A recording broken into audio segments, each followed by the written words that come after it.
Hare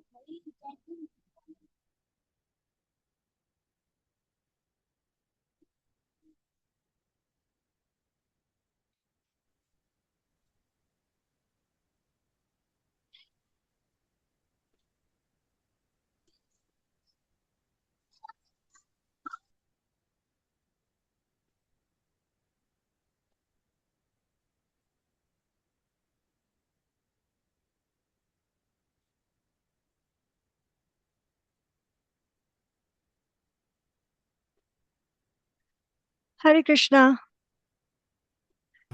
Hare Krishna. Hare Krishna, Hare Mataji. Mataji. Krishna. Welcome to today's session. Day 4, Bhagavad Gita, Module 1. We'll recite the Mangala Charan and we'll start our chapter 2 of Bhagavad Gita. Om Namo Bhagavate Vasudevaya. Om Namo Bhagavate Vasudevaya. Om Namo Bhagavate Vasudevaya.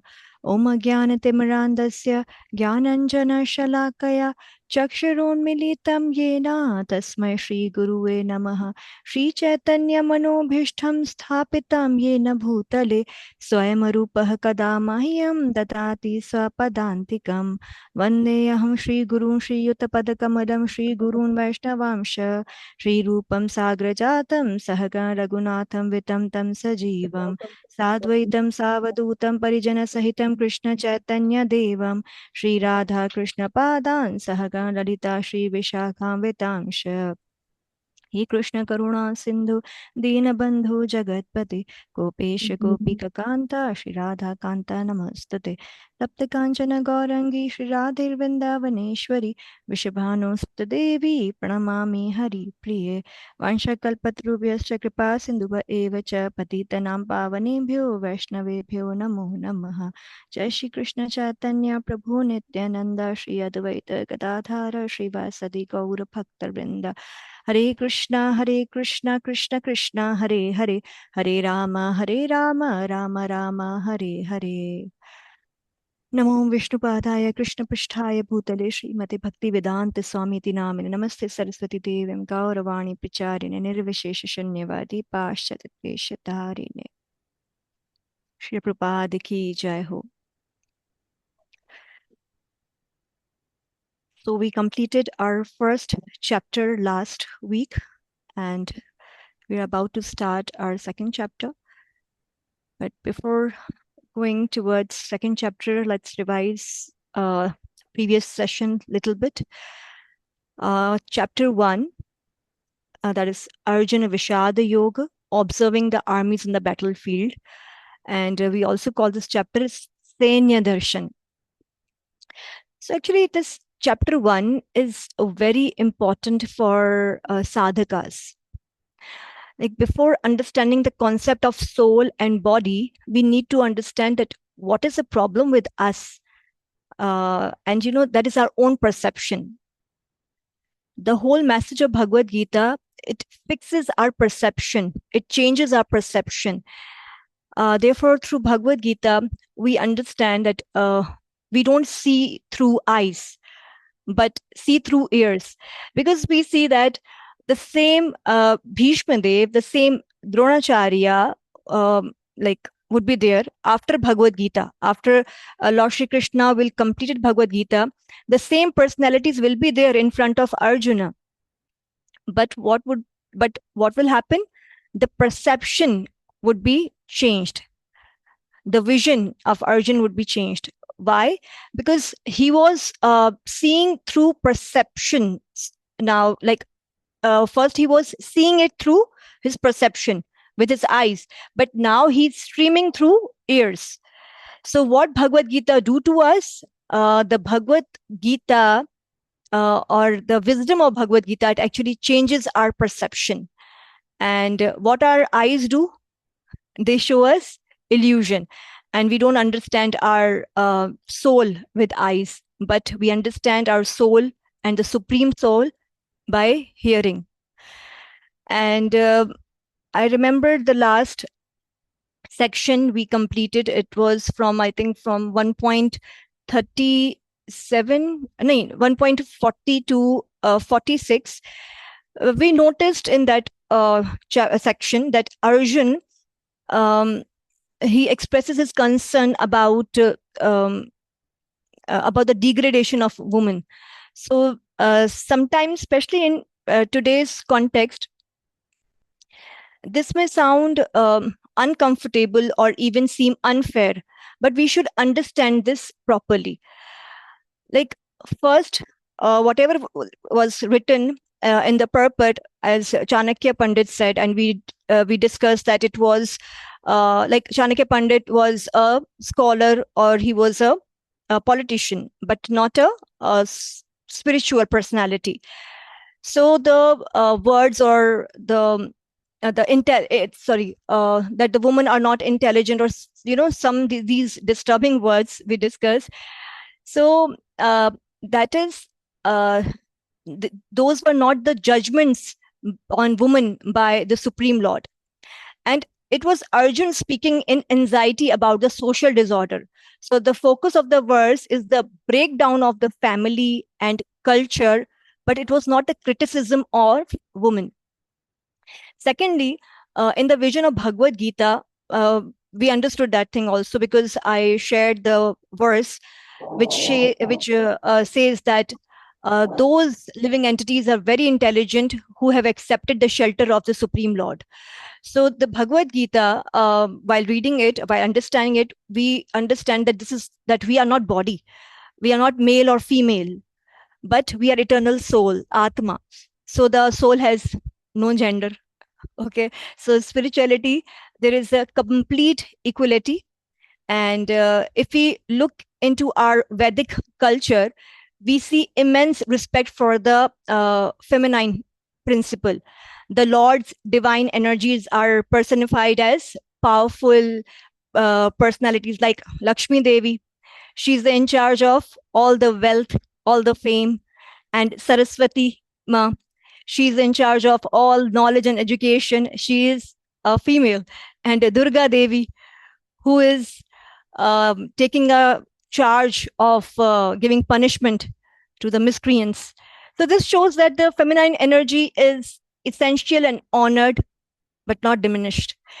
So most importantly, in Bhakti, qualification is not based on gender, but on devotion. So great devotees like Kunti Maharani, and Draupadi are among the highest examples of surrender and faith. So the conclusion is that spiritual advancement depends on consciousness, not on whether one is female or male. Anyone who takes the shelter of the Lord is truly intelligent. And so now we can move further to our next chapter, because that day when I was, discussing it with you, so my daughter was sitting beside me, and she told me that, Mummy, it's all so unjust. Is why you said these all words? I mean, do our shastras say this all about the woman, about the feminine? I said, no, it's not like that. Then to explain to her, I just go through more into the purports to understand it and to make her understand as well. So I just wanted to share it with you all. Now, I'll share the slides.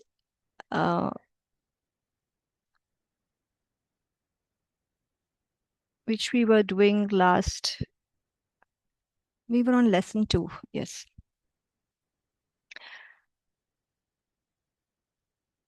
Okay. We read it. As a natural devotee of the Lord, Arjun did not like to retaliate against his miscreant cousins and brothers, but it was the Lord's plan, and they all should all be killed. Everything has its proper utility. Violence also has its utility. So we are going to read this verse. We'll understand that where violence will be justified, where there is need of violence, and how it can be utilized in a proper way.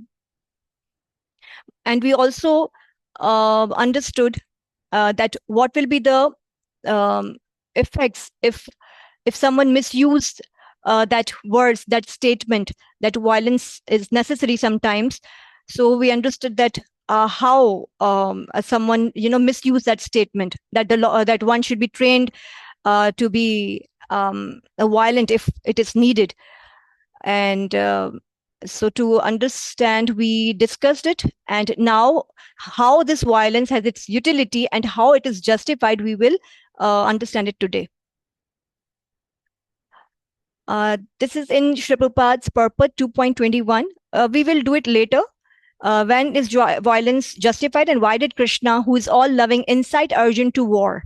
Because it was Krishna who put Arjun in this ignorance, and he wanted him to fight on the battlefield because he was a Kshatriya and it was his duty. Okay. Any volunteer who wants to read this? Because in this way you will be more engaged into Bhagavad Gita recitation. Yes, Madhavan. Hare Krishna. The other side, Duryodhan, why he did not think in that way, why Arjun is thinking, because Madhavan, I he can't is hear you. devotee. Or The Mataji, am I audible? yes, you're audible now. The the other side, Duryodhan, why he did not think in that way, why Arjun is thinking, because he is devotee. That is the difference. A devotee thinks like that. A devotee does not like to kill anyone, even an ant. So many atrocities were done to him. Still, when the question of killing came, he was not very happy. No, this is not Vaishnava. He is ready to excuse even the greatest enemy. So why Arjun is thinking in this way, why this compassion has come into Arjuna's heart, is because he's a devotee. And Duryodhan, being in the opposite team, he's not a devotee, and that is why it this compassion never comes into his heart.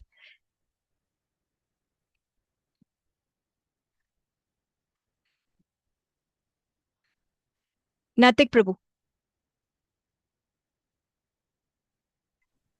Yes, Mataji. Read it. The devotee of the Lord does not retaliate against the wrongdoer, but the Lord does not tolerate any mischief done to the devotee by the miscreants. The Lord can excuse a person on his own account, but he excuses no one who has done harm to his devotees. Therefore, the Lord was determined to kill the miscreants, although Arjuna wanted to excuse them. So this shows that we must be very much conscious. We must be very much aware of this thing, that the Lord never excuse the miscreants who harm his devotees, who disturb his devotees. And there are so many examples in our shastras where we see that either a devotee, maybe the devotee is very much soft hearted, he never want to harm anyone, neither those who are against him or who give distress to them, but or who offend them. But the Lord, he never tolerates this. So this shows, and we can take the example of the Amresh Maharaj and Durvasa Muni, that how the Supreme Lord sent his Sudarshan Chakra to Durvasa Muni, because he without any reason he was distressing, or he was giving um, kind of stress to his devotee, or harming him, or he was about to give him what we say that means he was going to disturb his devotees. The Lord does not like this thing, and he sent his Sudarshan Chakra for the safety of the devotee. And when Durvasa Muni even went to to say sorry to Lord, but to apologize, but Supreme Lord said that no, you have you have offended my devotee, so you must go and apologize to him. Okay. Who's going to read this?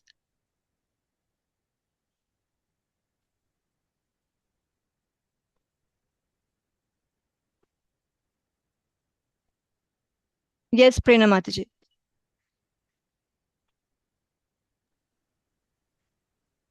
If you insult his devotee, the devotee may excuse, but Krishna will not excuse. This is Krishna's position. Therefore, be careful to insult a devotee. A devotee may excuse you, but Krishna will not excuse you. Krishna is so strict, he cannot tolerate any insult to his devotee.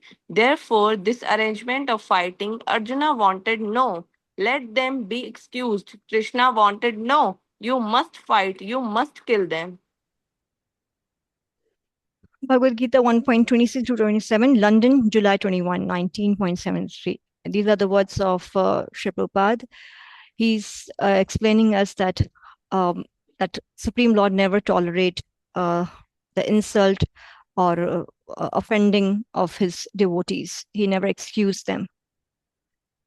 Okay, so these are the study skills that what you have to do. You have to, read the assignments and chapter overviews, charts, and notes which are given to you in your handbook.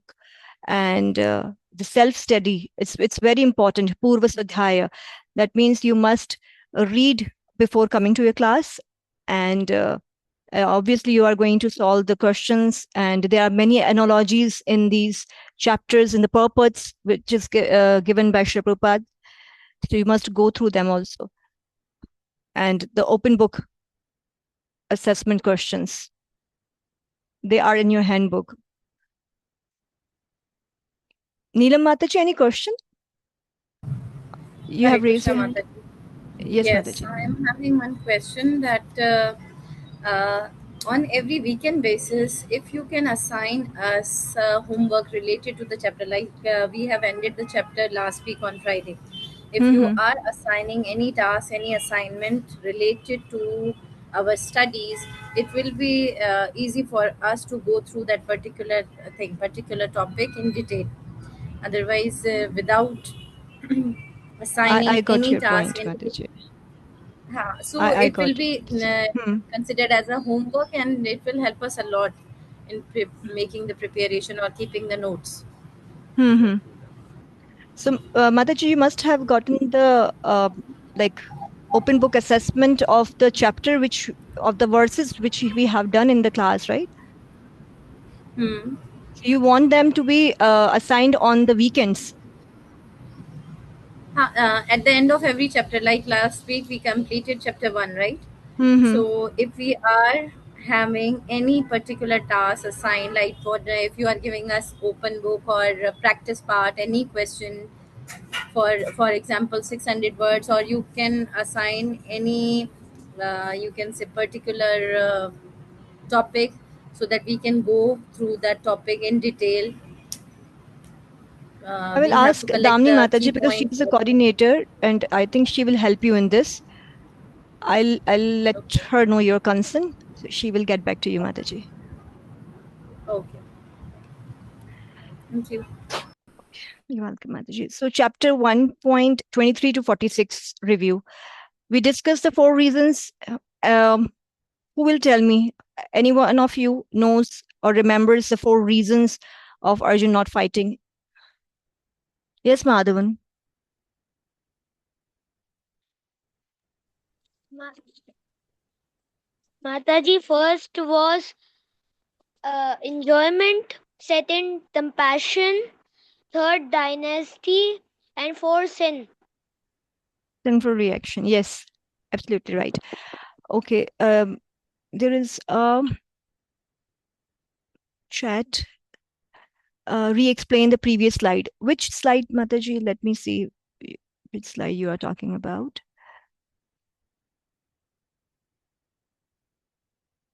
Okay.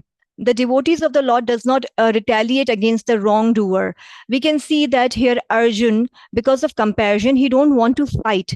But the Lord does not tolerate any mischief against, like done to the devotees by the miscreants. So the Lord can excuse a person on his own account, but he excuses no one who has done harm to his devotees. That means if anyone say anything wrong to Lord, he accepts it. He said it's fine. He does not take it, that much, not intensively. But if anyone say anything like anything wrong to his devotees, of anyone insulted the devotees or offended the devotees, then Supreme Lord never tolerate this.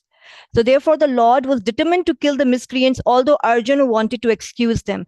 We have seen that Arjun was like Arjun is not at all in a mood to fight now, after seeing especially the Bhishma Deva and Dronacharya in front of him. But Supreme Lord want him to regain that strength and fight. So we'll further discuss this thing, that how the Supreme Lord, make up Arjun's mind by telling him this complete Bhagavad Gita. Okay. Komal Mataji, you raised your hand for the reading. Yes, Mataji. Read this one.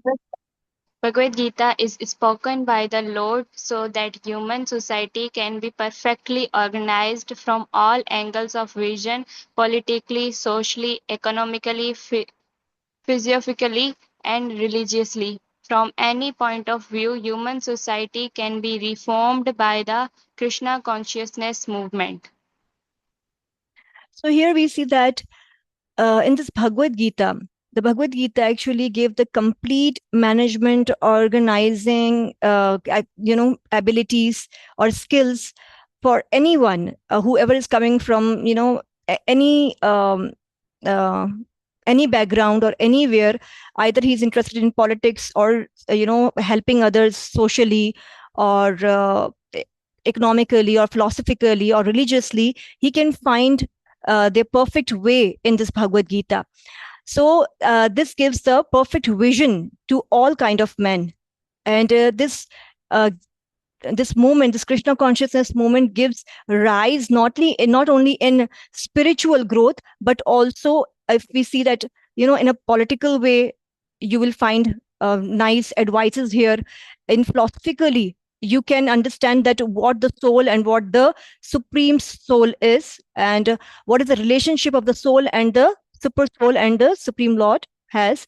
And economically, we also see, because in the further chapters, Sri Prabhupada also explains this very nicely, that how you can develop the skills to keep this economy balance, and how everyone can be happy by equally putting their efforts in, not only for their spiritual growth, but for their maintaining their lives as well. And we know that religiously, though, obviously we are we grow by understanding Bhagavad Gita. Our vision gets better. So this slide ends here, and there is another.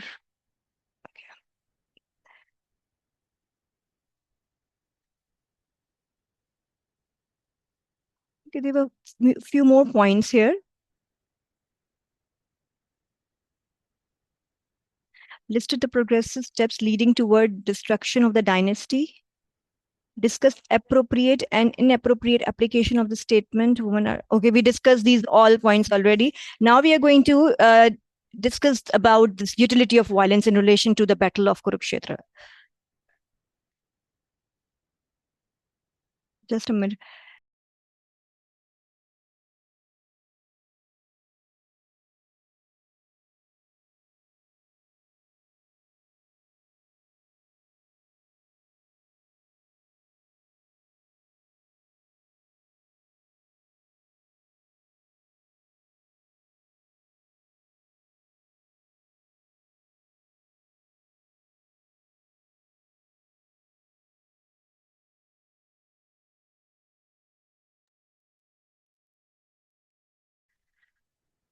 Okay.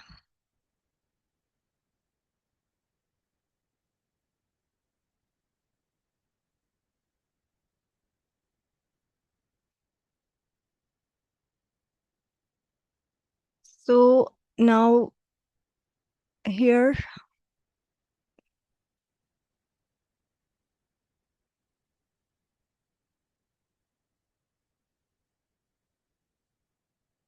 okay, the same thing. Listed the progressive steps. Discuss appropriate and inappropriate. Okay. Discussed appropriate and inappropriate application of the principle of the utility of violence. That we are going to do. We'll discuss the principles of Varnashram Dharma, which are given in the purport by Sri Prabhupada in 1.39 to 40. Who's going to read this? Ansa Mataji. You raised your hand twice, so you read this one, Mataji. Krishna, principles of Varun Ashram Dharma. The Varun Ashram religion principles were so designed that the good population would prevail in society for the general spiritual progress of state and community.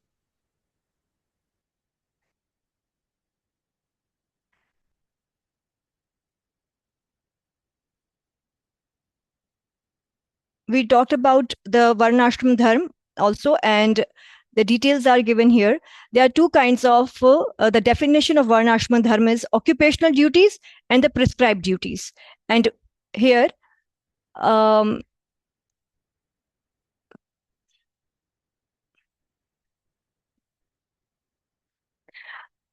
the Kula Dharma, that are the family traditions, which we have seen that, the traditions of giving oblations to the ancestors, and that will be vanquished if there will be war and if the male will be died of the family. In the first chapter of 1.39 and 40, we have seen this. And Jati Dharma, that means the community projects, that will also be affected by this one. And Swadharma means one's own religious principles. We understood that there are two kind of dharma. One is the prescribed one is the occupational duties. The occupational duties are according to our varana. That means if Arjuna was a Kshatriya, so his duty was to fight. And the prescribed duties are like the responsibilities which one has. A mother like a mother is in a grahastha ashram, a man has to earn, and a mother or a woman has to take care of the things, and means the responsibilities they have to do. So they are basically the occupational duties, and the prescribed duties are on the bodily platform. And Swadharma means that the religious principles which we follow. So we also understood this in a way that our Swadharma is because being the eternal soul, and in the relationship of Supreme Lord, because being the part and parcel of Krishna, our dharma is to please the Lord and to do the devotional services with our senses to satisfy the senses of Krishna.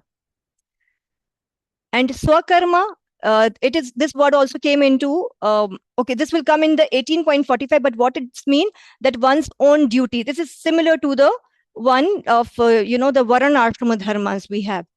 I mean the Varan dharma we have, like being the Kshatriya, the Brahmacharya, or the in the Grahastha ashrama, Brahmacharya, Kshatriya, Vanprastha, or Sannyasa.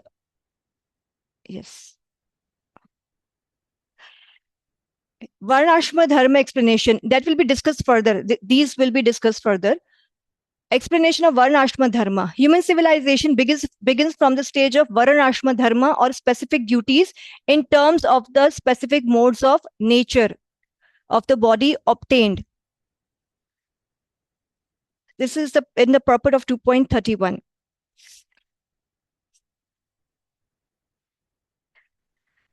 So we begin the chapter number 2, and then we'll discuss this Varnashma Dharma.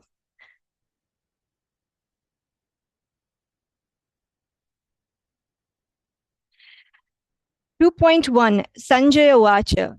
Okay, this chapter, the second chapter, is about the contents of Gita summarized. That means that Lord Shri Krishna will speak about the contents will be discussed here, but they will be briefly explained by Krishna, and they will be elaborately explained in the further chapters. Like Lord Krishna will speak for this chapter and the contents or the points which are in this chapter, which will be, they will be, Krishna will be talk about it later, and they will be all elaborate. And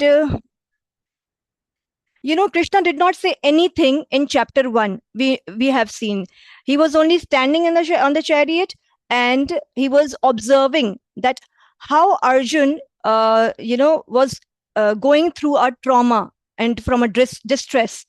And now Sanjay is introducing a scene that how Arjun is lamenting, and Krishna is noticing that because of compassion, he's going through this all,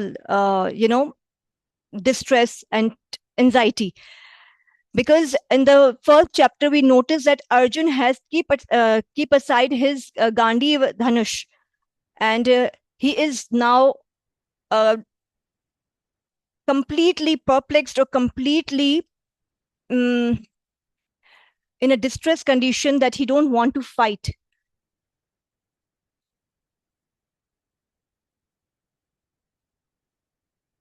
Madhavan, we will discuss Swadharma. Like on 2.31, we will discuss it. And we will also see the purports of chapter 1, where the this Varna Dharma is, Varnashram Dharma is explained. But let's complete the fifth sign of Arjuna's, the fifth reason of Arjuna not fighting, and then we will see the Varnashram Dharma again. So here, now Sanjay has introduced the scene, and Krishna knows that Arjuna's compassion is useless because he is not putting the compassion on the right place. His compassion is misplaced here. So we read this, you will see this in the purport. The word Madhusuna is significant in this verse. Lord Krishna killed the demon Madhu, and now Arjuna wanted Krishna to kill the demon of misunderstanding that had overtaken him in the discharge of his duty. Arjuna's duty was to fight, but here he is, drowning in the pool of anxiety, because he is so much confused. He is so much perplexed that he has no idea that what's happening, just because of compassion, because of the sinful reactions, or because of the destruction of dynasty. He is so much worried, and he is not in a position to fight anymore. Sanjaya uvacha tam tatha kripaya vishtam ashrupunakulekshanam vishidantam idam vakyam uvacha madhusudana. Sanjay is saying that seeing Arjun full of compassion, his mind depressed, his eyes full of tears, Madhusudana, Krishna, spoke the following words. So now the scene is set that Krishna is about to start speaking to Arjuna. There is a one small story about the Gandiv bow, that Arjuna said that if someone even suggests me to leave my bow, Gandiv, then I'm going to kill that person. But now here nobody has asked him to, keep your dhanush aside.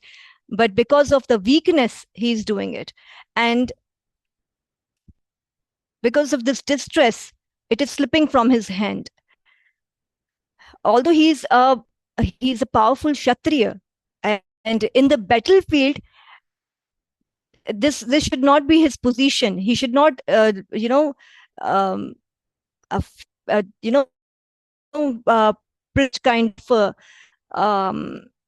what we say that the cowardness. It doesn't suit him being a Kshatriya, being a powerful Kshatriya. And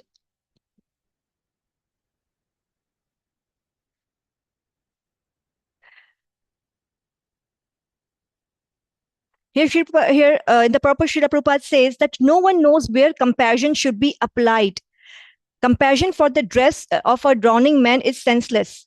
A man fallen in the ocean of niche science cannot be saved simply by rescuing his outward dress. If someone is drowning in the ocean, then you cannot help him by only saving his dress, that is gross material body. And sometimes sufferings are good for us. And why is it so?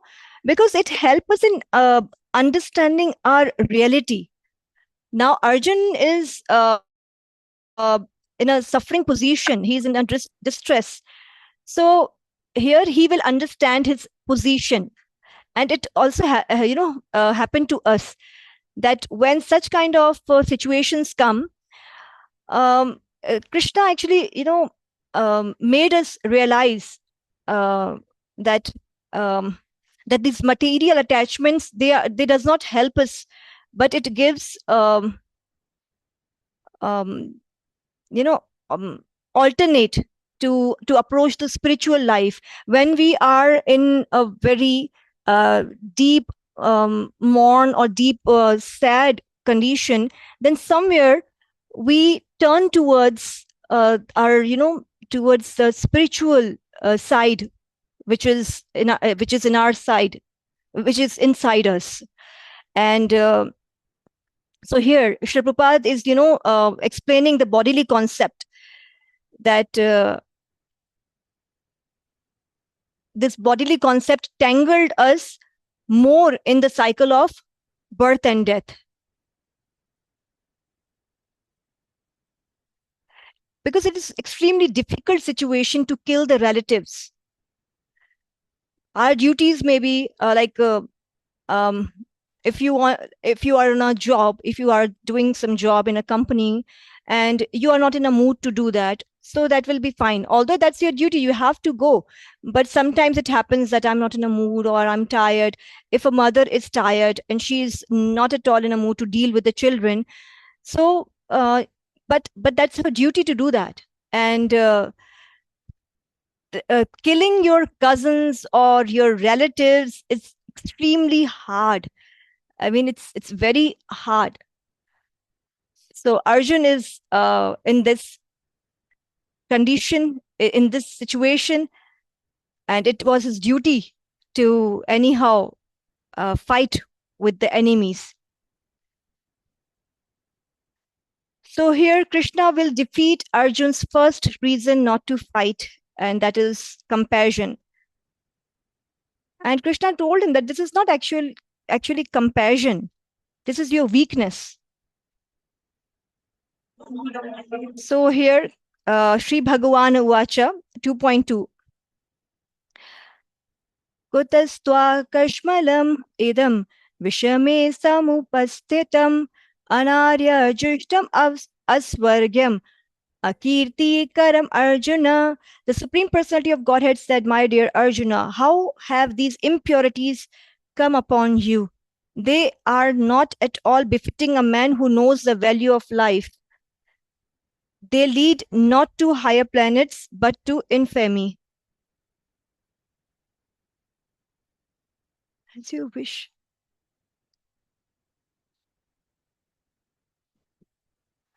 Now, as Krishna is speaking here, Sri Bhagavan Uvacha. Now we'll see the purport. Srila Prabhupada has emphasized on the word Bhagavan so much, like because this is Bhagavad Gita and it's a song of Bhagavan. So Srila Prabhupada, took time here to establish the authority of Bhagavan. He wanted to establish the authority, that how the Supreme Lord, the Supreme Personality of Krishna is Bhagavan, and why this Bhagavan word is used here, and um, you know how to understand it. Who is Bhagavan? So Krishna is Bhagavan, and Supreme Personality of Godhead is talking here. So Sri Prabhupada explains in purport that that Bhagavan is the ultimate and complete feature of Supreme Lord. There are different stages. When you'll read this purport, you'll get to know that there are different stages. The first one is the Brahma, and the Brahma is the Brahma realization is understood by the impersonalist, the Brahmadis, the Brahmedis. And the another one is the Paramatma and Bhagwan. So Bhagwan is the Satchit Ananda Vigraha. In the purport, the first shloka, that is Srimad Bhagavatam 1.2.11, this gives the conception of the absolute truth. Vadanti tat tattva vidas tattvam yajnanam advayam brahmeti paramatmeti bhagavan iti shabdyate. Now this shows that there are three, to realize the supreme Lord, to realize absolute truth, there are three phases of understanding. And that is, the first one is the Brahma, then Paramatma and Bhagavan. So Srila Prabhupada has compared it with the example of sun. And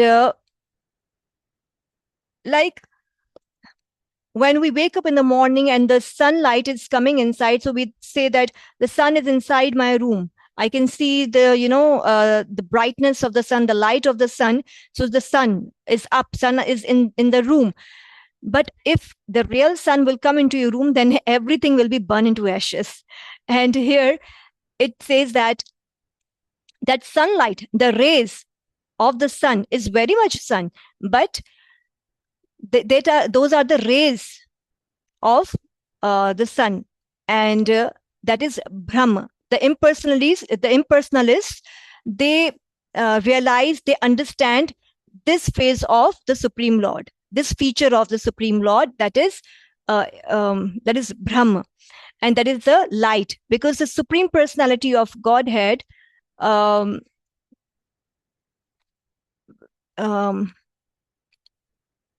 is paripurna, is complete. So this the rays are coming from him, such like the sun, and that is Brahma. And then Paramatma, that means the shape. When we follow the sun rays, we see there is a shape of the sun in the sky, and that is the Paramatma Swarup, or the Paramatma feature of the Lord, which resides in everyone's heart. And the yogis, they understand this this feature of the Supreme Lord. They meditate on Lord in the hearts. We can call it localized partial form of the Supreme Lord. And the like Bhagavan is a personal form of Lord, because he possesses all the opulences, like all riches, all strength, all beauty, fame, and all knowledge and renunciation. As it is the Brahma Samhita shlok, which is given by Lord Brahma, Ishwarah Parama Krishna Satchitananda Vigraha Anadiradi Govinda Sarvakarana Karanam. So this shows that the Supreme Lord is Satchit Ananda Vigraha. Now Sach means eternal, and the Brahma is eternal. The soul is eternal. The Supreme Lord is eternal. But if we move further, Satchit, Chit means all the knowledge. And if we go further, we have this eternal knowledge. But if there is no relationship with the Lord, if there is no devotional services towards the Lord, then there will be no enjoyment, there will be no ananda. So the Supreme Lord is Satchit Ananda Vigraha. That means he is eternal, full of knowledge and blissful. Yes, Gitika Mataji? Mataji, my question is related to... Mataji, just a minute. I can't hear you, I think. Let me set my... Yes, Mataji. Hare Krishna, Mataji, I have a question that can we say Mayavadi as Brahmidi? The Mayavadi are Brahmidi, yes, in one sense, because they also, yes, in one sense, that they only believe or they understand um, the Brahma feature of the Lord, because they believe that we all are souls, and like the souls are split up. We all are souls, and because of the Maya, we are split up. And what will happen? We will go back to that ray, that Jyot, that Brahma, that like they say that we will merge into the supreme Brahma. So yes, they follow the same. They understand this um, Brahma realization of the Lord.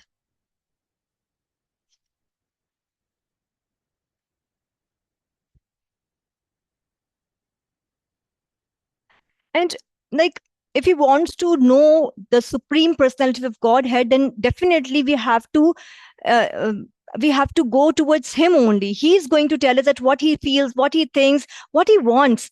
And suppose if we want to be friends with someone, if we like someone, then by talking to him, we are only be able to understand and know him very well.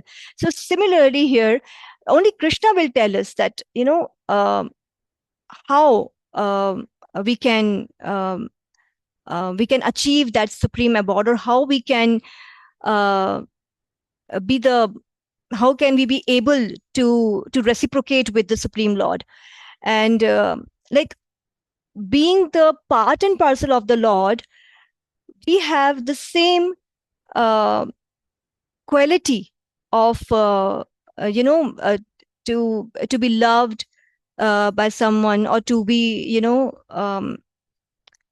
that service mood, or that loving mood is there, because we are the part and parcel of the Lord. And we don't want partial realization, but we want full realization, the complete realization, because that is the only main factual position of the soul, to know the supreme soul. Here the word Aryan in the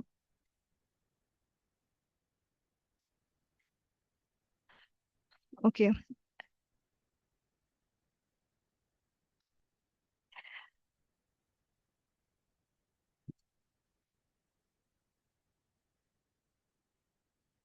It is further explained about this, because Srila Prabhupada is establishing the authority that that supreme personality of Godhead is Krishna. Who is Bhagavan? Krishna is Bhagavan. So there are many verses taken from Brahma Samhita, from Bhagavatam, to establish that authority. And here another one is Ete chansa kala punsa Krishnastu Bhagavan Swayam. It says that Krishna is Bhagavan Swayam. Indrari Vyakulam Lokam Mridyanti Yuge Yuge. So there are many incarnations we study in Srimad Bhagavatam, and it says that they are the either plenary expansions or parts of the plenary expansions of the Supreme Godhead. But Krishna is the Supreme Personality of Godhead, Srimad Bhagavatam 1.3.28. Therefore, Krishna is the original Supreme Personality of Godhead, the absolute truth, the source of both the super soul and the impersonal Brahm. And the word Aryan used here, it means that the people who know the value of life and have civilized based on spiritual realizations. Or we can say that Aryan means the civilized and the nobleman.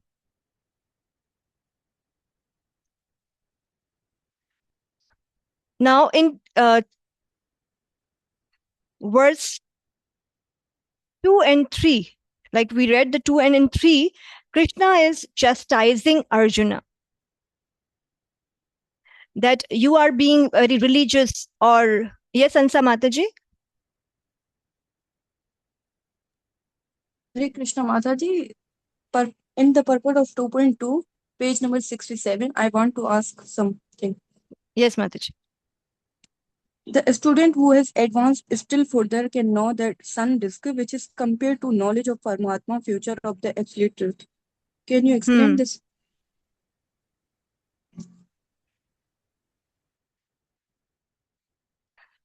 Okay, here like we discussed that there are three kinds of understandings. One is the Brahm, and the other one is the Paramatma, and the third one is the Bhagavan. So the complete knowledge is that Bhagavan is the supreme personality of Godhead, and he possesses all the six opulences, and he also possesses these features, the Paramatma and Brahma. Here they are comparing that the students who know about the Brahma, uh, you know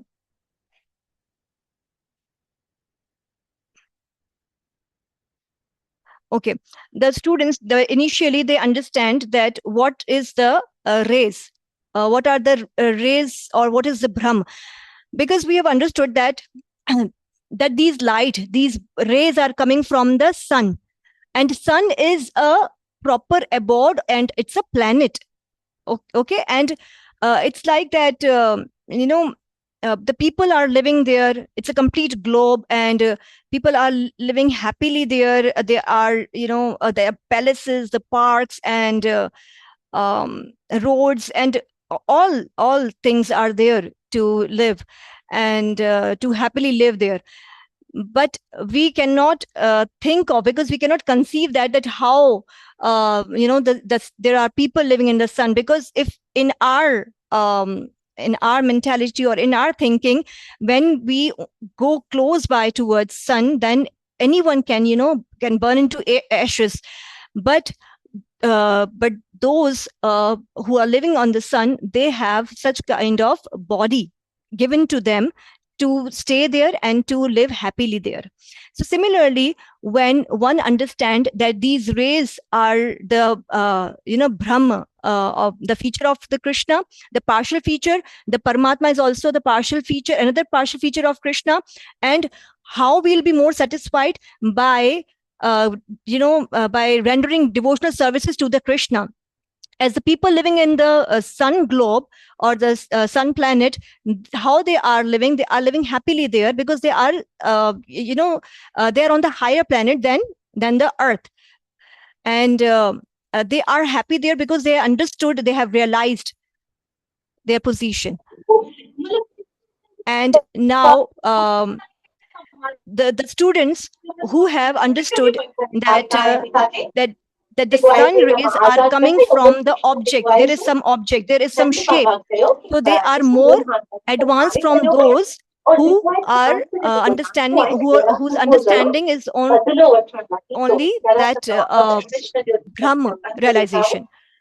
And the one who has understood that the sun is a complete planet, so they are more advanced than those students who have understood the Brahm realization and the Paramatma realization, or the rays, the sun rays, and they have understood that the sun has the shape of the disk. Mataji,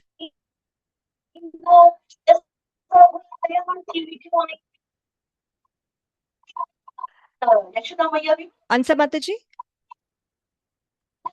Is it clear to you? Yes, Mataji, thank you. Okay, so you can see it's written here, the sunshine, the sun disk, and the inner affairs of the sun planet cannot be separated from one another. And yet the students of the three different phases are not in the same category. So similarly, those who are impersonalist, their understanding is on Brahma only, and those who understand that Paramatma, like the yogis who meditate on the super soul in the heart, their understanding, their realization is different and less than those who understand the Supreme Lord as Satchit Ananda Vigraha. Means by serving the Lord, we will be blissful, we'll be happy. Now, in the third one, Krishna is chastising Arjuna that you are being very religious or righteous, but it is totally Maya, Arjun. Because, let's recite this shloka. Klebhyam masmagamah partha naitattvai upapadyate shudram hridaya daurbhalyam Tyaktvotishtha parantapa. Here Krishna is saying the very harsh word, that impotence, that that the symptoms you are showing, it's not of a Kshatriya. O son of Pritha, do not yield to this degrading impotence. It does not become you. Give up such petty weakness of heart and arise, O chastiser of the enemy. Krishna is, saying the chastiser of enemy here. So, to make Arjuna realize that whatever you are doing, it's weakness. It's impotent. You should get up. It's tyaktva, means giving up. Give up this weakness of heart and you just get up and fight. Arjuna uvacha katham bhishmam aham sankhe dronam cha madhusudana ishubhi pratiyotsyami pujarhav harisudana. Now here, Arjuna is telling to Krishna, O killer of enemies, O killer of Madhu, how can I counteract with arrows in battle men like Bhishma and Drona who are worthy of my worship? So Arjuna is actually asking Krishna in the in other words that have you ever disrespect your grandfather? Have you ever attacked Ugrasena or your teacher Sandeepni Muni? Because the guru who taught him 64 skills of life, he's saying that, I'd rather die before killing them. And Arjuna is saying that you have, like here, Arjuna called Krishna Madhu, like the killer of the Madhu enemy.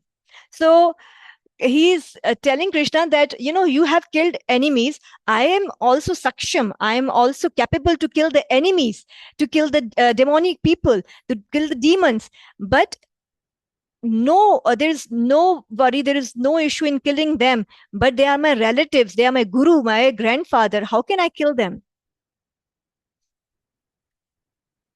And in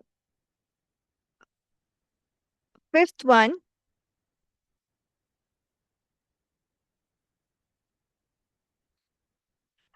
the Arjun, he's speaking like a very religious person. In Krishna is saying that you are, you sound like a very religious person, and but it is totally Maya. So sometimes it also happens that when any senior devotee come, yeah, or our spiritual master or our shiksha guru, whoever comes, so what happens that we sometimes talk like that we are very intelligent, and we try to argue with them on something that I mean, this seva doesn't suit me, I'm not capable of this and that.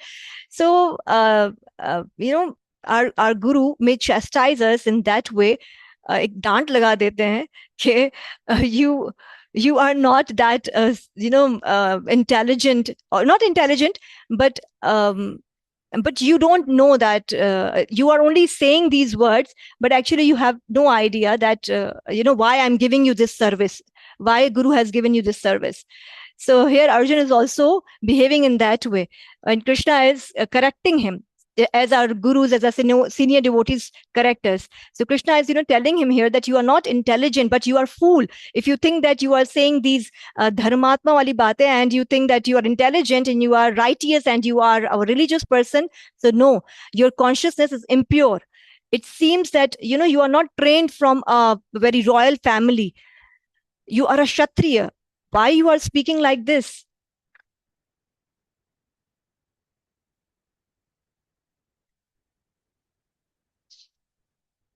So in fifth verse, Krishna is telling Arjuna that Bhishma and Drona were obliged to take the side of they were obliged to take the side of Duryodhana because of his financial assistance.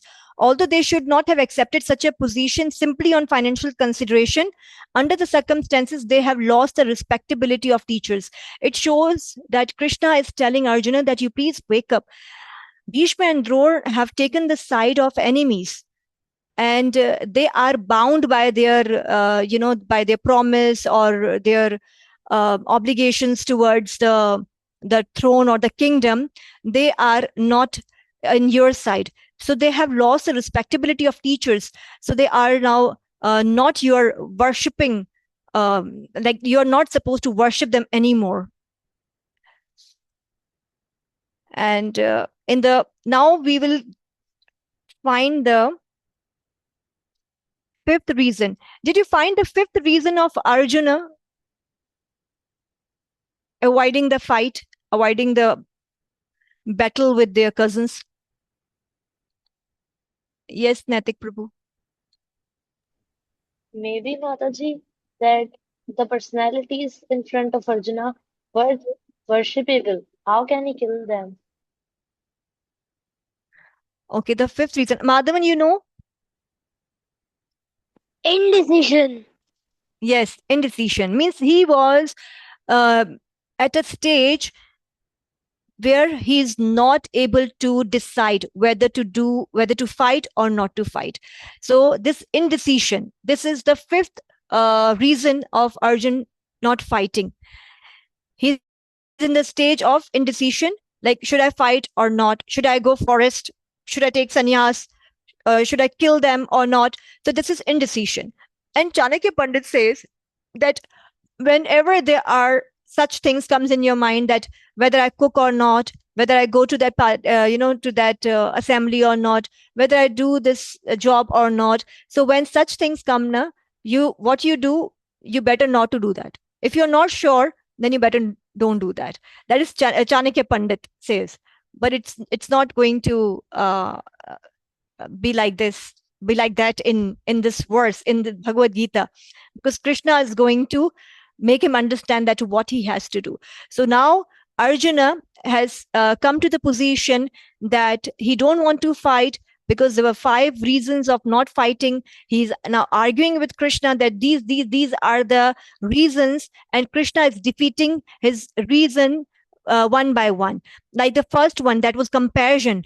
It was defeated here by Krishna, saying that Bhishma and Drona, they are in the enemy side. Uh, so this shows that Krishna has, Krishna told Arjun that this is not compassion, but it is weakness. And you are supposed to burn enemies, Arjuna, but not cry. But you are crying here, and that's not suit you, being a Kshatriya. Something on the chat.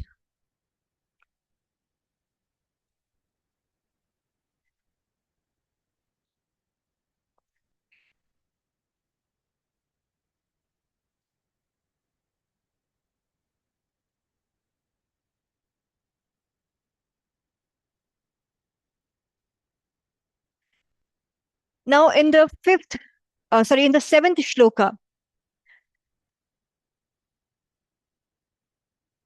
we'll recite this shloka. Karpanya doshopahata sabhava prichami tvam dharma sammura cheta yachriyasyanishchitam bruhi tanme shishyaste hamshadi mam tvam prapannam. As Arjun confused, totally confused in a position of indecision, Arjun doesn't know what to do. So he is now approaching the Supreme Lord Krishna not as a friend, but accepting him as a guru. And Arjuna and Krishna, they are friends, and they used to joke with each other, to tease each other. And there are many places where Arjuna say anything to Krishna, like in a funny way, or in a teasing way. Like sometimes he call him that you are Yadu, and actually Yadus were curse. They were they were not going to rule. That was a curse, that they cannot rule the kingdom. So he says that you have got all the skills, but you are Yadu. You are not going to rule the kingdom. But I am going to rule. I'll be the king some time. So sometimes they tease each other, and they jokingly talk to each other. But now there is going to be seriousness, the grave in their conversation, that seriousness. So who's going to read this translation?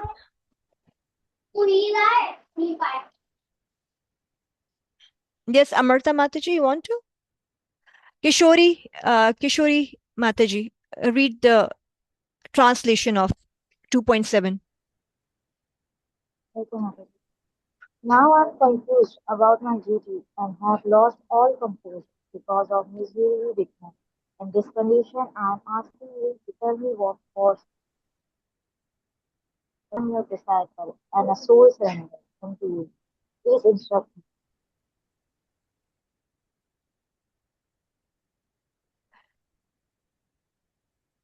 So now Arjun has, uh, being confused, he has decided to take the shelter of Krishna as a guru.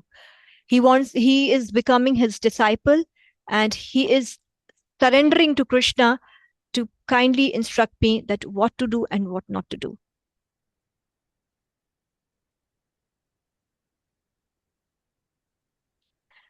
Dharm samhua, dharm sanmudha. Like, I'm confused about my duty. Now I'm your disciple. He has accepted the position of a disciple.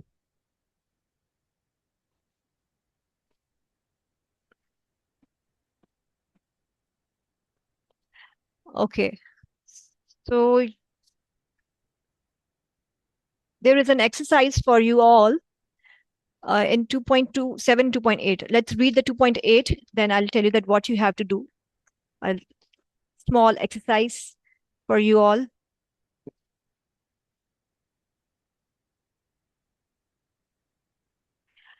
I can find no means to drive away this grief, which is drying up my senses. I will not be able to dispel it even if I win a prosperous, unrivaled kingdom on earth with sovereignty like the demigods in heaven.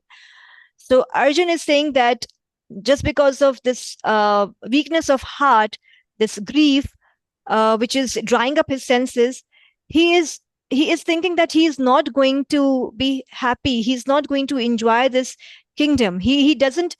Um, he's so much confused that he don't know that, like, Krishna. He's obviously approaching Krishna for the help now, and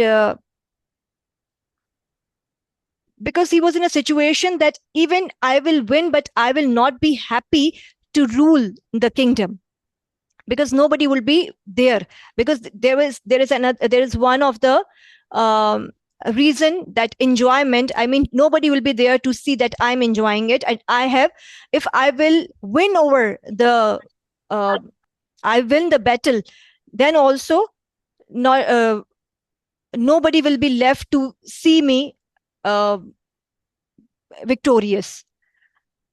And now this there is a small exercise which you have to do. You have to identify the general principles drawn from Arjuna's dilemma and surrender to Krishna. That means, you know,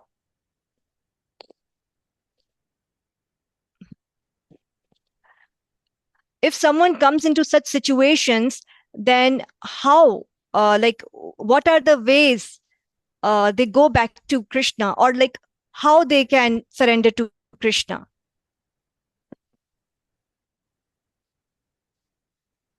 Let me.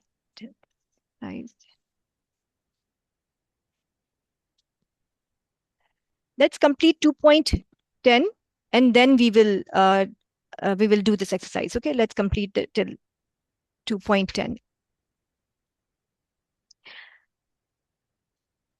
Okay, now in the ninth shloka again, Sanjay is saying that while speaking, after speaking these words, Arjuna has told Krishna that he's not going to fight. In the 10th one, O descendant of Bharata, at that time Krishna is smiling. Okay, why Krishna is smiling here? What do you think that Krishna is smiling? Because the friend is in distress. The friend is very, confused. Then why Krishna is smiling here? Is he happy at Arjun's condition? What would be the reason of Krishna smiling?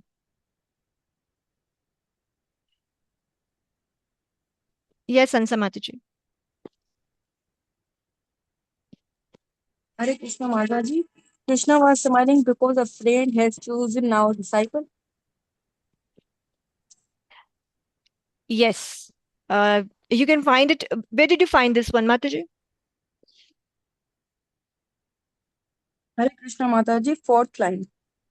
In the purport only. Yes, Madhavan Prabhu, you want to say, you want to add something? Nah, Mataji, same. I read the purport and I saw it, so I also wanna say that. Yeah. Krishna is happy here. He's smiling because he's happy. Like whenever Krishna gets a chance to show his to show that he's a master of everyone, so he feels happy here. And now the discussion will be very serious because Arjun now from friend to to a disciple, being Krishna's friend, now he has accepted the position of the disciple. So now the discussion will be very serious and grave, like with the guru. When we are with the in conversation with the guru, there is a kind of seriousness with while talking to the guru or asking anything. But yes, sometimes it also happens that if guru is in a very joyful mood, he also speaks something very funny or something like that. So we must be happy, we must laugh at that time. It doesn't mean that be serious, be quiet. Guru Maharaj is there and he's saying something which should be laugh on, and we are serious. It's not like that. But here now the conversation is serious. Yes, the conversation will be serious because the Krishna has taken the position of master, of spiritual master.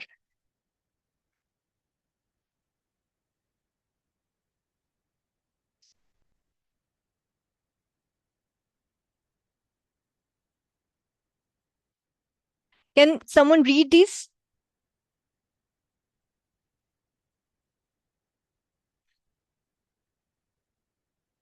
Karpanya means Karpanya means one who does not properly use his position. One man is very rich. No, it's not Karpanya. Dharma Sanmura.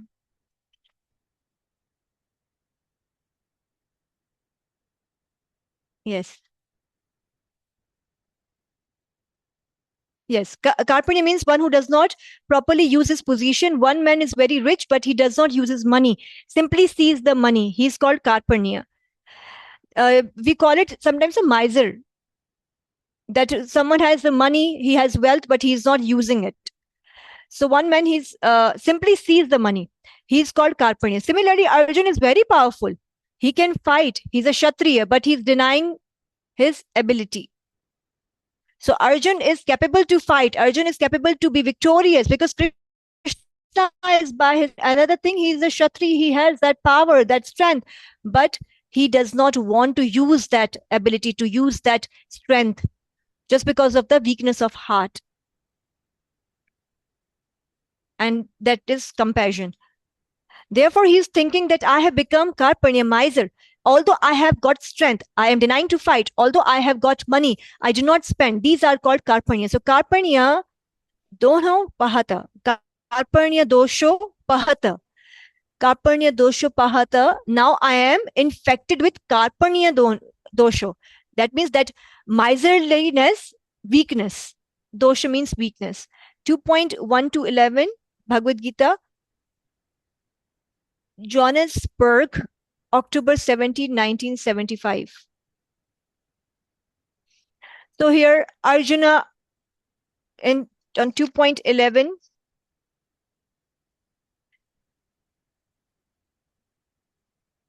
Sri Bhagavan Uvacha, Ashochan Anvashochrastvam, Pragyavadamsha Bhashase, Gatasun Agatasuncha, Nanu Shochanti Pandita.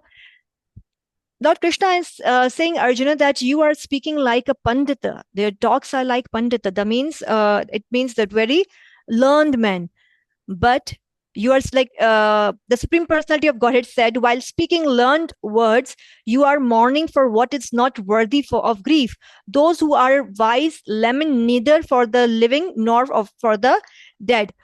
So here in the purport, it's written that Arjun argued religious principles should be given more importance than politics or sociology, but he did not know that knowledge of matter, soul, and the supreme is even more important than religious formularies.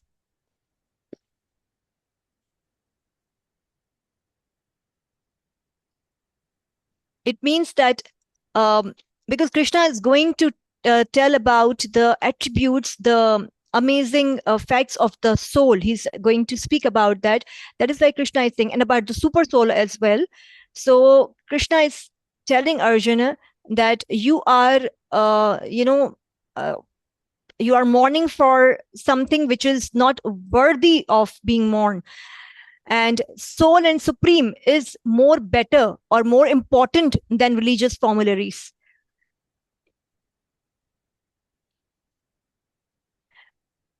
Can someone read the purport of 2.11?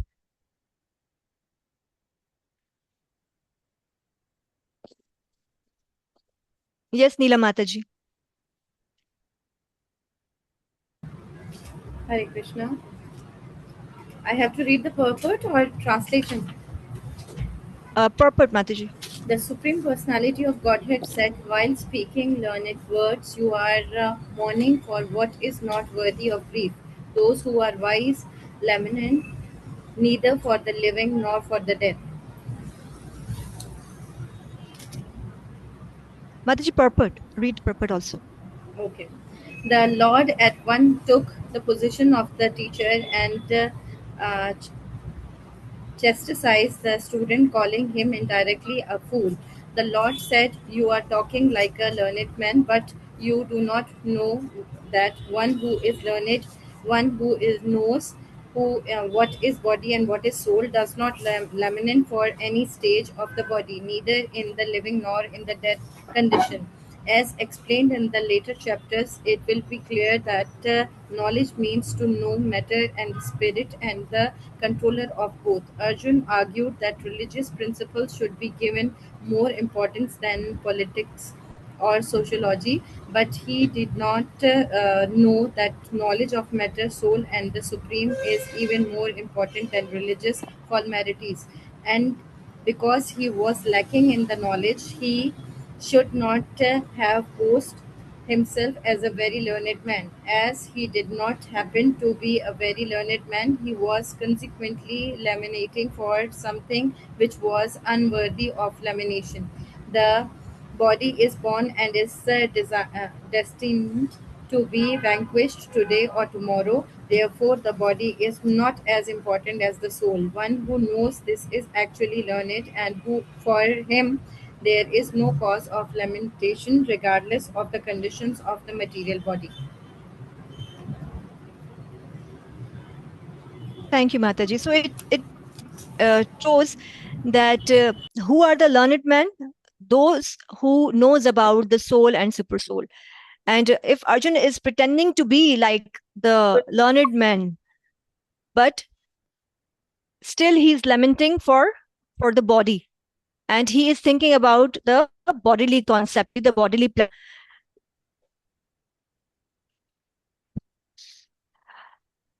So before like this, let's read the purport of from 6 to 11, and you have to find this question, the answer of this question.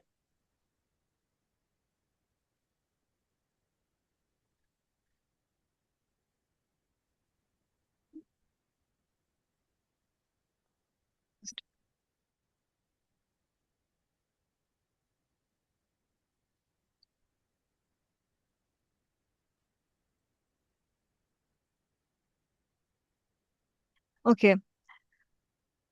Identify general principles drawn from Arjuna's dilemma and surrender to Krishna.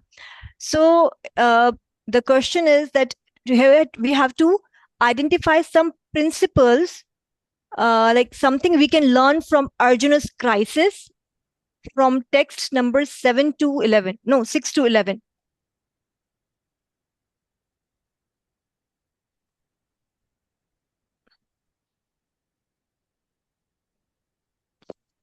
In these verses, like 6 to 11, we see that uh, Arjuna is surrendering to Krishna now because he was confused, and he gave the reasons. And in such condition, if such thing comes on us, then how we will apply it in our practice of Krishna consciousness. Means any situation comes to us like this, then how we are going to face it, or how we are going to uh, alternatives we will look forward to be to come out from such situation, because Arjun has surrendered to Krishna. Yes, Madhavan. Mataji didn't understand the question.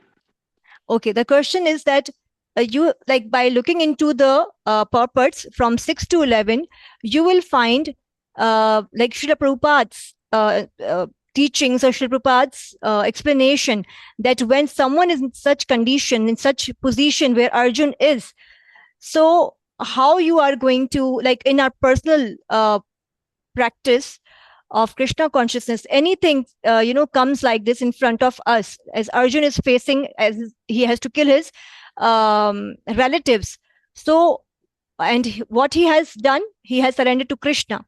So anything such comes in our life, such difficult situation, then what we will do, what kind of alternatives we will find. So when you read the purports from 6 to 11, you will find few uh, personal applications given by Srila Prabhupada. Okay, Mataji, thank you. Mataji, Hare Krishna. Yes, Mataji. Mataji, we have to do it right now, or it's our homework? No, just read it once, take 5 to 7 minutes, and then you tell me that which, where Srila Prabhupada has mentioned this thing, that, in such situation, what you can do. Okay, Mataji, okay.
I'm sure you'll be done with this because mainly it's in 2.7 and 2.8 only. Yes, Ansa Mataji. Hare Krishna Mataji. I find each and every page like we should also take shelter of bona fide Guru. Sorry, Mataji. What did you say? Mataji, I find each and every page like we should also take shelter of bona fide Guru, like a spiritual Yes. master. Yes. Neela Mataji, what about you? Yes, same thing, Mataji. We have to surrender to Guru for the spiritual guidance, as well as we have to keep ourselves detached from the worldly life, from all the relationships, in a way that if we are more into, you can say, relationships, so it is causing a problem for us. If we are having any confusion, maybe we are unfair in some of the situations, in that we have to get seek guidance from our Guru Maharaj, so that we can get the complete accurate direction, where which will lead to actually ultimately to the Krishna consciousness. The Yes, exactly, Mataji. And Ayatollah. yes, Madan Prabhu. Yes, Neela Mataji. You are right.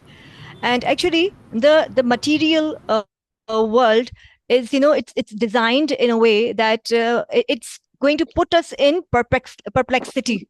It put us in distress and confusion all the time because the material world is designed in that way only.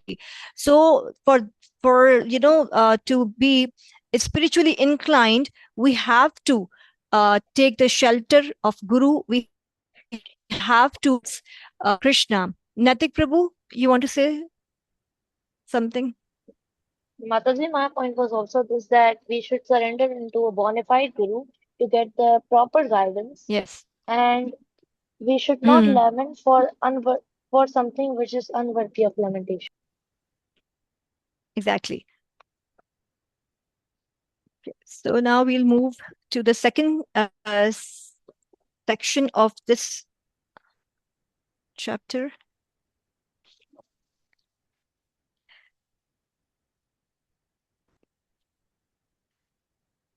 So the breakdown of this chapter 2 is like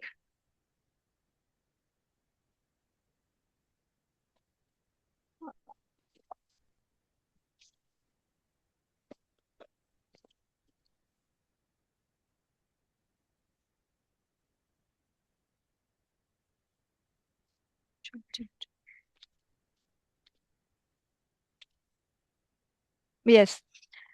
So the fifth reason of not fighting or Arjuna's doubt is and his surrender is from shlok number 1 to 10. That is the first section. And the second is gyan, like fight and there is no death for the soul. That is 11 to 30.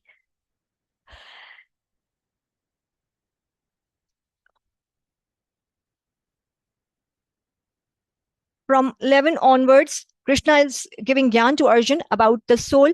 And like as Guru, Krishna rebukes Arjuna for his misplaced compassion, because Arjuna's compassion was misplaced, as we have seen in the beginning, also in the purport of first shloka of chapter 2, where uh, Srila Prabhupada says that no one knows that where compassion should be applied. Arjun is applying compassion on the bodily understanding, and he has to realize that he's not a body but a soul. And because he was confused, he don't know, he has no knowledge about this. So Krishna is speaking here and giving him this knowledge of soul to understand that where to put the compassion. And now Krishna begins his instructions by describing the individual eternal nature of the soul, contrasting it with the temporary nature of the body. Krishna describes the characteristics of the soul in detail. He then introduces other philosophies to further defeat Arjun's first argument, whereby he appeals to the virtues of compassion. So from 11th we read the 11th, now from 12th. So Krishna is telling Arjun that there was no time when Arjun did not exist, or these kings were not there, or I was not there. So it means that Krishna, and we, soul, we are not one, but Krishna is saying it in plural, that the kings are there, or they were there always. Krishna was also there always. So this shows that Krishna is the supreme personality of Godhead, and the soul, these soul are the part and parcel of Krishna. They are not one. The soul is not one, but they are many. They are in plural form. And here also we see that the Mayavad philosophy or theory, it also um, defeated here by Srila Prabhupada's purport. You can see the second paragraph, the Mayavadi theory that after liberation, the individual soul, separated by the covering of Maya or illusion, will merge into the impersonal Brahm and lose its individual existence, is not supported herein by Lord Krishna. The Supreme Lord is saying that, Arjun, there was never a time where I did not exist, nor you, nor all these things, nor in the future shall any of us cease to be. That means we are individually here right now, we were in the past, and in the future we will be. So there is no way of merging a soul or leaving his individual identity, because the soul is Krishna's part and parcel, and therefore it's its duty, swadharma, that he has to uh, render the services to Krishna, not within this body, but also when the soul will revive his swarupa, as we read in the introduction, that when after attaining the supreme abode of Krishna, the soul's purpose will continue of serving Krishna. It will not stop there only. And 2.13,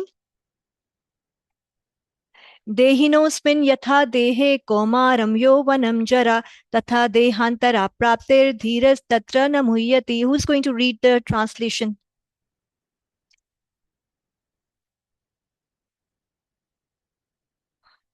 Yes, Gitika Mataji.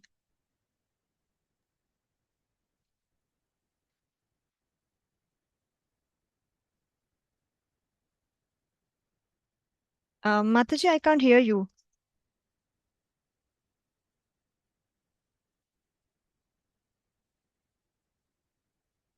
Is there a problem with my headphones?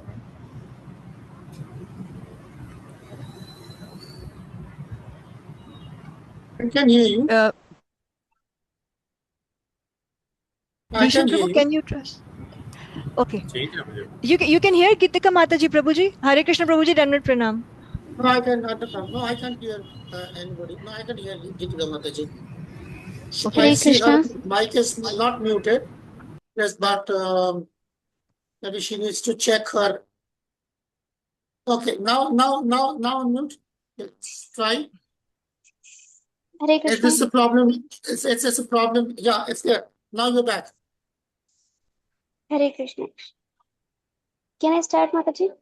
Yes, Mataji, please. Go on. As the embodied soul continuously passes in this body from boyhood to youth to old age, the soul similarly passes into another body at death. A sober person is not bewildered by such a change. So this is a very beautiful example given by Krishna himself here, that to explain the quality and the feature of the soul, that the soul is like that. The soul, similarly, like when someone is young in a youth, and then he grows and become old. Similarly, the soul passes to another, like after death, the soul passes to another body. And a sober person is not bewildered. That means that by such a change, he is not very much disturbed, or he's not very much attached to that body.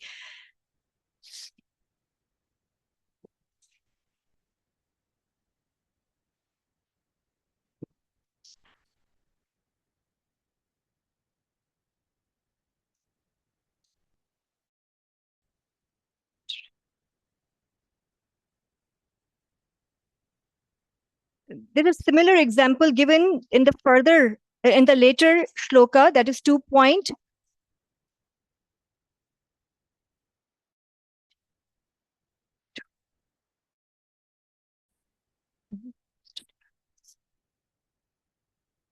Yes, 2.22. This is very similar to this one, and it is very useful. These words are very useful for the preaching purposes to new people. Like in 2.13, as we read, it explains the science of soul. Like from boyhood to youth to old age, the soul similarly goes to another body. And in 2.22, a person puts on new garments, giving up old ones. The soul similarly accepts new material bodies, giving up the old and useless one. So they both are very similar. And, with our own experience, we see that no matter how favorite a dress we have, maybe any favorite cloth we have, but if it gets torn or it is stained or ripped off, so naturally we have to throw it, right? Otherwise our mother will say that why you are keeping it so for so long, just discard it. So similarly the soul discard the body and it gets a new one, like we buy a new dress. And okay,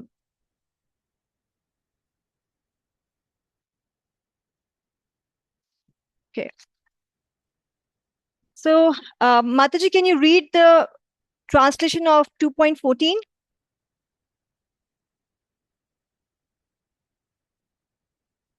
Mataji, me? Ansa Mataji.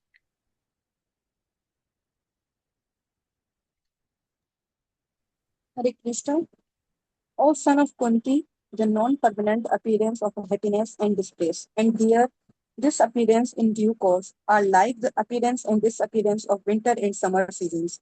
They arise from sense perception, or session of bhata, and one must learn to tolerate them without being disturbed.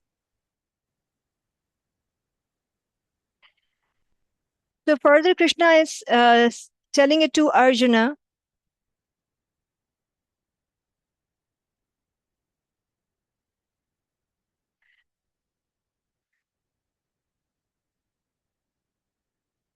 That how to be tolerant, how to tolerate such kind of disturbances which comes in our mind, just like the after happiness, after distress the happiness come. After the weather changes, similarly the body changes, the soul changes the body, but one should not be so much get attached to it, and one should not be disturbed with such changes.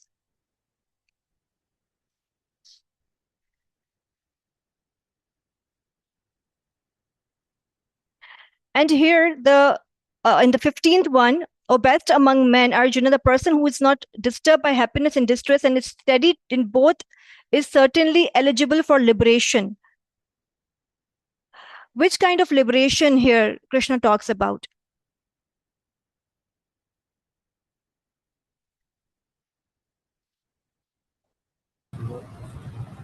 Liberation from this world, from all those connection or bound. Spirit.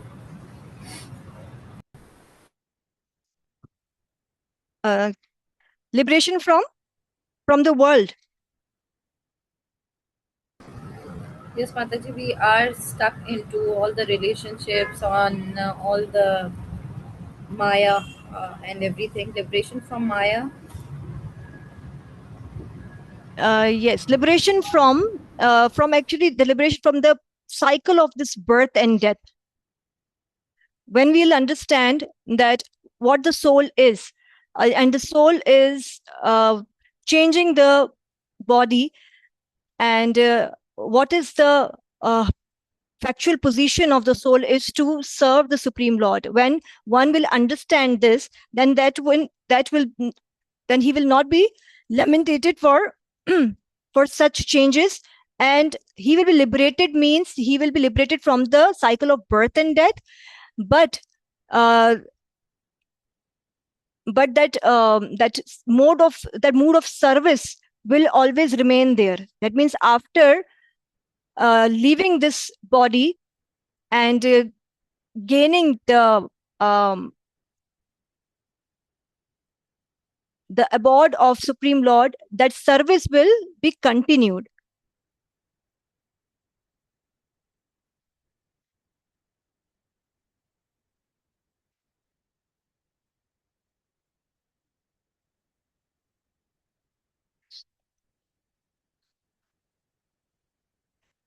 And it is written here that in the purport, you'll see that Lord Chaitanya took sannyas at the age of 24, and his dependent young wife, as well as no one else to look after them. Yet, for a higher course, he took sannyas and was steady in the discharge of higher duties. That is a way of achieving liberation from the material bondage.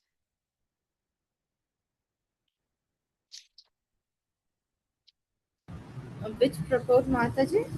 This is? Yes, Which purport you are talking about, Mataji? Mataji, 15th? 15th one. The last 5 lines of 2.60. It's 2.15.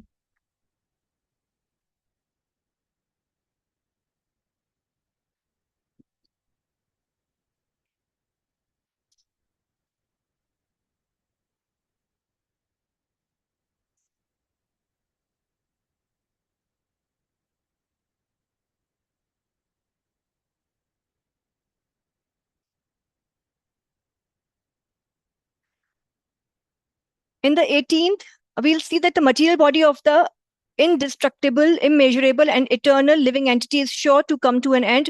Therefore, fight, O descendant of Bharata. So here Krishna is saying, because body comes to an end anyway, like because soul is eternal. And in any case, body is going to die. So whether you fight or not fight, it doesn't make any difference. And in the 19th one, Krishna is saying, don't think that you are killing. Because if you are thinking in that way, it means this is ignorance.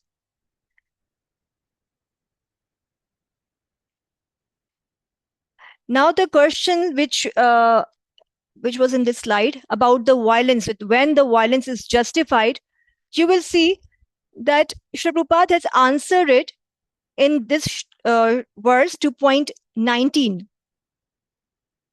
In the purport of 19, you will find that when this violence is justified or is needed,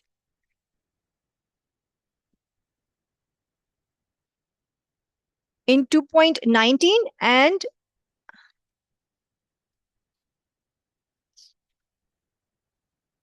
in 2.21 as well.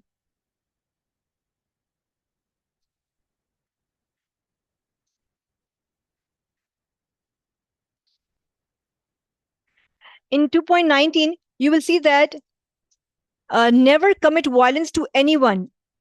The Vedic injunction is Ma himsyat sarva bhutani. Never commit violence to anyone, nor does understanding that the living entity is not killed encourage animal slaughter.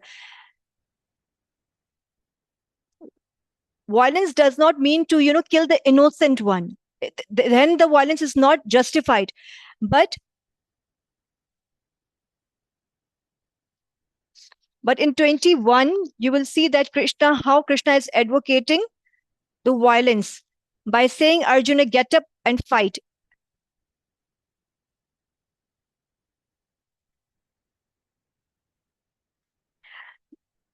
Someone used Bhagavad Gita to support violence like terrorism and killing on name of God. and saying that one will be promoted to heaven. This is not the case here. What kind of violence is advocated here? In verse 20 and 21, you will see that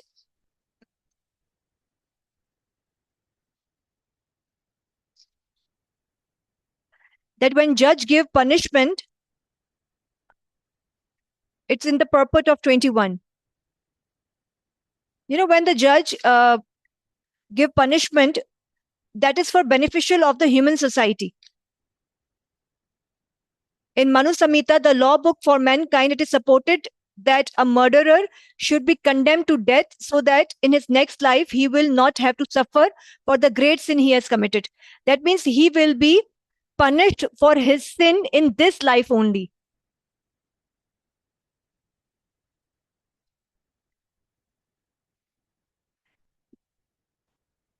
And there is another example here in the last 4 lines about the violence, that when violence is justified. For example, if someone has a cancerous tumor, then what the doctor or the surgeon, what he'll do? He will come with the knife and he gonna stab the person and cut the person, and that actually look like a violent act. but he's doing to save the person from such disease. It maybe seems that this is a violence, but that is not. It is for the beneficial of such person who are going through the diseases.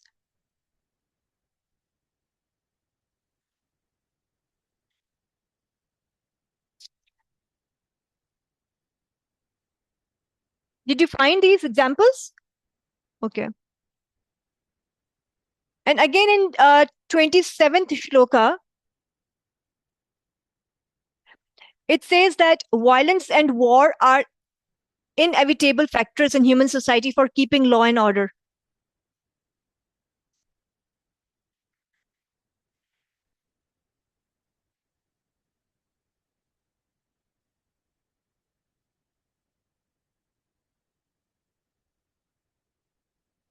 It's written here that the cycle of birth and death does not, however, support unnecessary murder, slaughter, and war.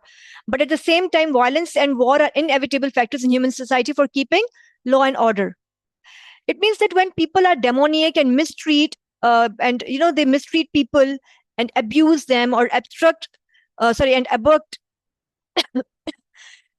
others' wives and exploit people, keep them as prisoners and slaves, then somebody has to take some action.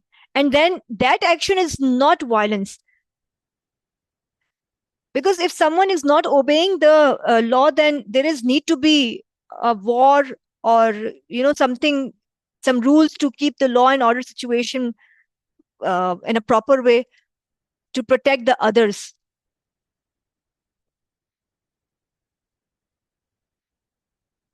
And in the same purport, the 2.27, it's written that by avoiding the discharge of his proper duty, he would not be able to stop the death of his relatives, and he would be degraded due to his selection of the wrong path of action.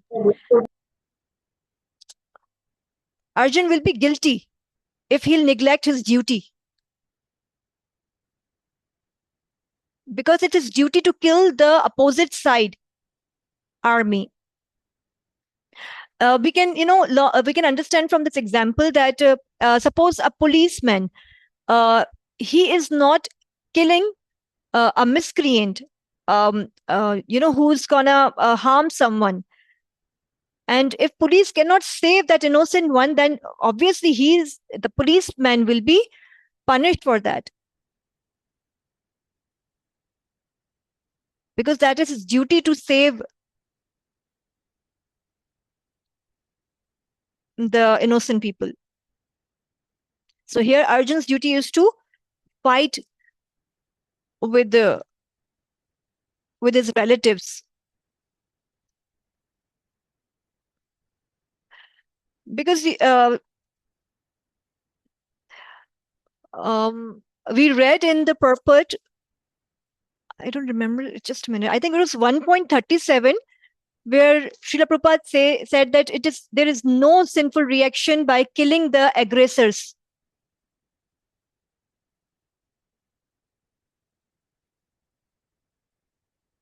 So similarly, there is no harm in putting violence in a right place by giving punishment to those who are at the wrong path.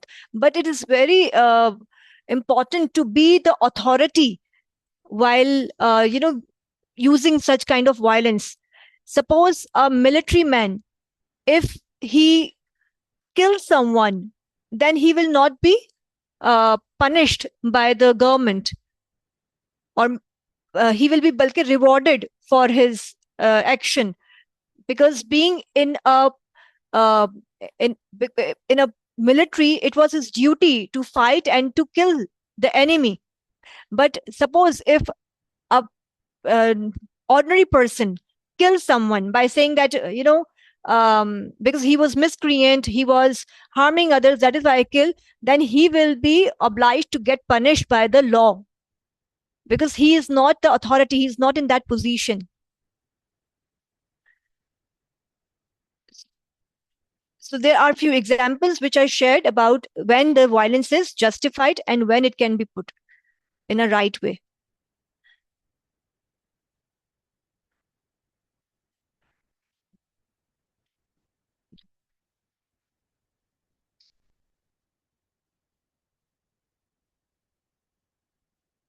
In shlokas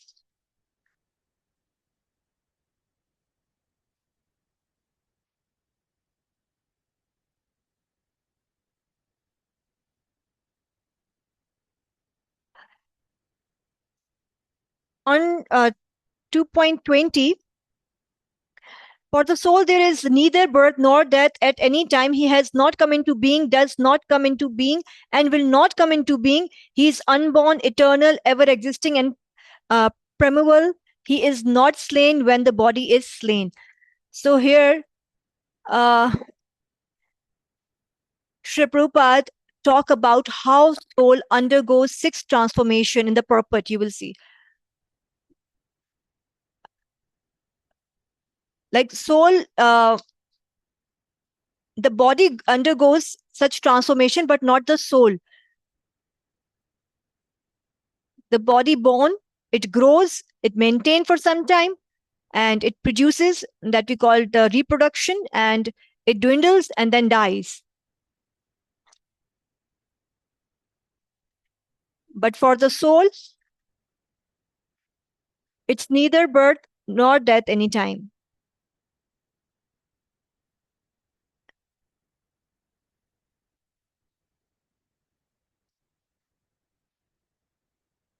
The body transforms and it gets, it dies, but the soul does not. Sri Prabhupada has also uses the analogy, the sun analogy, that, in the presence of the clouds, we may not see the sun, but the sun is there.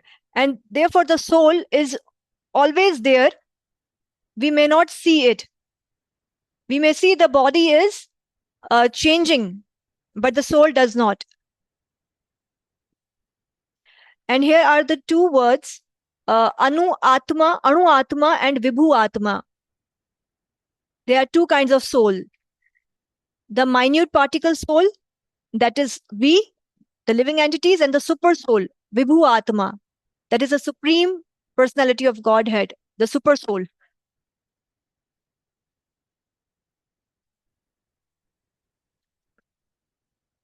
Hare Krishna Mataji. Yes, Gitika Mataji. About the analogy of cloud and sun, where it is wrought. Mataji, it's in 2.20 only, on the second, in the first paragraph. In the first paragraph of purport, Mataji. You will find it. Just a minute.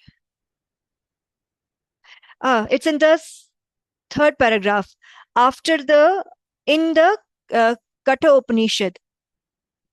The next paragraph of this Katha Upanishad. Sometimes we do not find the sun in the sky owing to clouds or for some other reason, but the light of the sun is always there, and we are convinced that it is there for daytime. You found it, Mataji? No, Mataji. 2.20 purport. Third paragraph, Mataji. The soul is full of knowledge or full always with consciousness.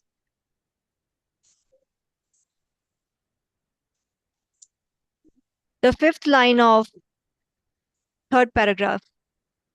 Yes, Mataji. Hmm.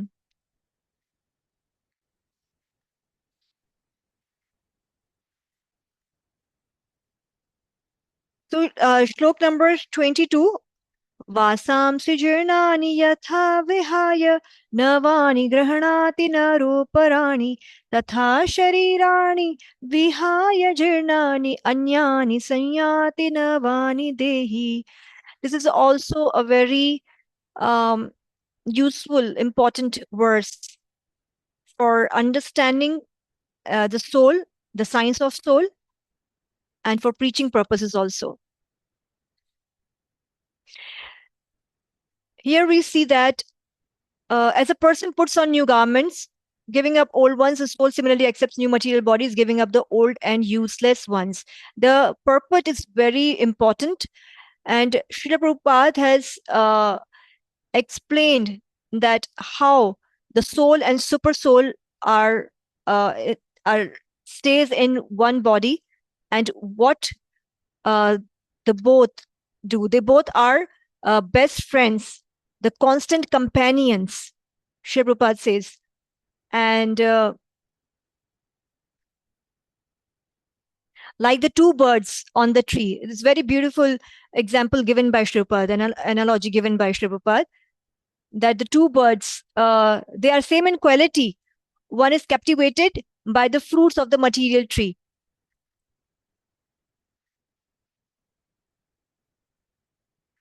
So, in the absence of spirituality, we are very dull. Or maybe in the beginning of spirituality, when we start understanding that what is soul and what is super soul, we are very dull and don't know what super soul, is. And our mind also not conceive it or not accept it that what is super soul and what super soul is actually telling us. The two birds, one is the soul and the other is the super soul. And what the soul is doing, the soul is eating the fruits, and the super soul is witnessing it. So similarly, Krishna is inside our heart, and he's seeing that what the soul is doing, what activities he is doing. And when the soul gets tired of eating these fruits, he look towards the super soul. And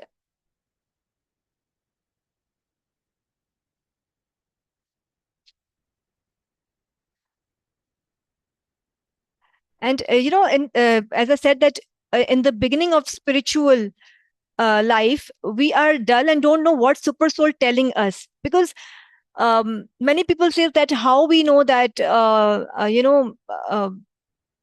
that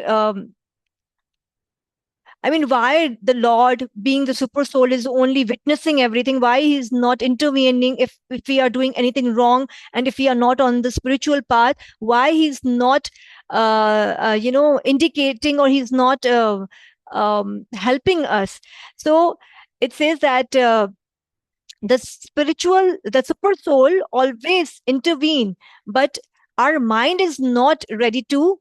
We are not ready to hear what super soul is um, saying, because our mind is the two things. Our mind,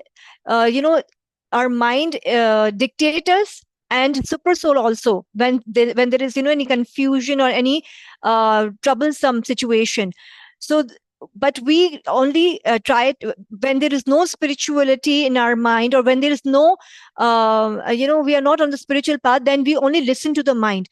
But when we when we are spiritually inclined, little bit inclined, then we start hearing what super soul is indicating. And it's all because of our desires. It depends on desires. And spiritual master actually help us to understand our position and serve Krishna. How to serve Krishna, he tells us.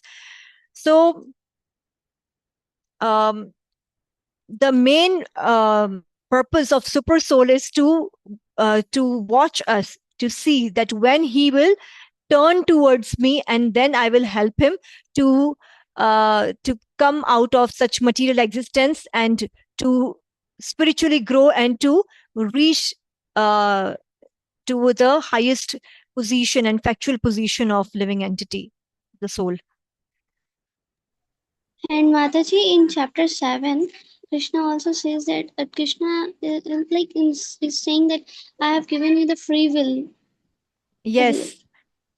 Yes, Mataji. That is why Krishna does not intervene. That is why the super soul does not intervene. Because, like in the further um, shlokas, so we will discuss this thing. Because we are just on the 22nd shloka, na?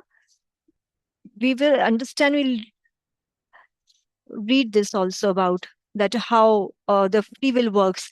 Actually, the super soul being because the supreme personality of Godhead is independent. The super soul is independent, and we are having the same qualities in small quantity. So, be like having the same quality, we are also the mini controllers or the mini independence we have.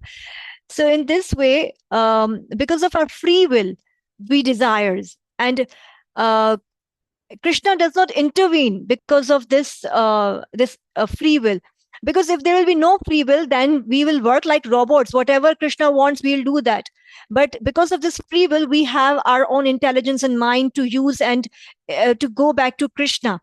And whatever we desire, Krishna help us to to be successful in that. Suppose if we desire uh, to go towards spirituality, then Krishna helps. By somehow we get into the association of devotees, and we take the shelter of spiritual master, and this is how we slowly and gradually be more spiritual, and we understand our relationship with Lord, and we serve Krishna. But if we never desire to do that because of our free will, then Krishna will only help us or support us in achieving those desires or those things which we are wish for. So that is all depend on our free will. So we will further understand this in the later chapters. I think the time is 9:05. So let's stop it here only. We will continue it from here, and we will also talk about the Varn Ashram Dharm, Swadharm. We will discuss it tomorrow, hopefully. Okay, so Okay. thank you so much. Thank you, Maji. Hare Thank you, Krishna. Mataji. Hare Krishna, Prabhuji. Hare All rise Krishna. to Leela. Krishna Mataji. Hare Krishna Hare Mataji. Krishna Thank you so much. Mataji. Hare Krishna. Hare Namaskaram. Krishna. Krishna Mataji.